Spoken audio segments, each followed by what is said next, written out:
boy goes shopping with his father on Friday afternoon. While the father selects fruit for Shabbos, the child spies the candy aisle and happily wanders away.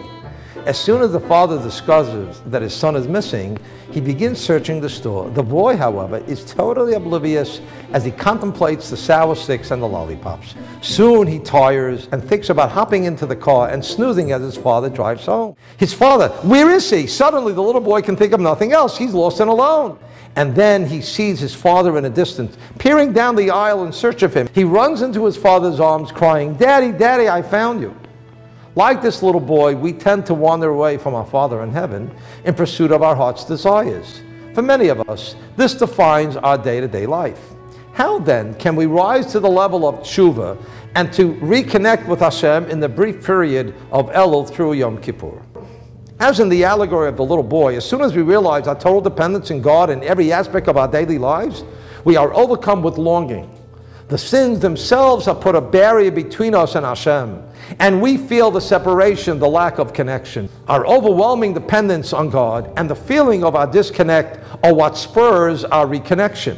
This reconnection is so passionate and powerful that the one who does tshuva is said to reach a level where even the righteous do not stand. A sincere desire to connect to Hashem can even bring a regular person to a very high spiritual level. There's a story about a Jewish shepherd who one Yom Kippur went to shul. Moved to tears by the solemn, heartfelt prayers, he asked what was happening, and he was told that on this day God sits on his throne and seals the judgment of the world. The boy yearned to join in the prayers. However, he didn't know how to pray. Determined to give Hashem the best he could offer, he began to whistle the tune that he uses to gather the flock from the field. The other congregants were aghast at his lack of decorum, but the Baal Shem Tov silenced their scolding.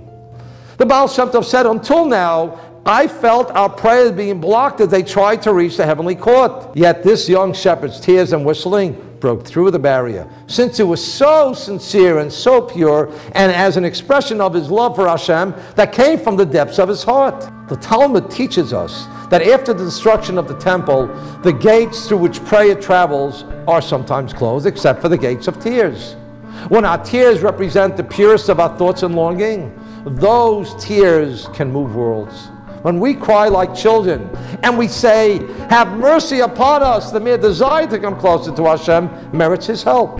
Hashem then implants the light of tshuva into our hearts, launching our ascent towards tshuva. Tears of regret and embarrassment are powerful. When they arise from the recognition that we cannot endure without our relationship with Hashem, we must truly believe that everything we have is from Hashem. Our health, livelihood, shidduchim, and our very life are entirely in Hashem's hands. In this era of the world problems that are greater than anyone can solve, in a world in which decadence is so pervasive, we must place our faith in Avinu Shebashamayim, our Father in heaven. When that realization strikes us, it ignites in our soul the spark to do tshuva. Therefore, even the first stirrings of tshuva in our hearts, merit siyata d'shmaya, heavenly help, which enables us to connect to our loving Father in heaven.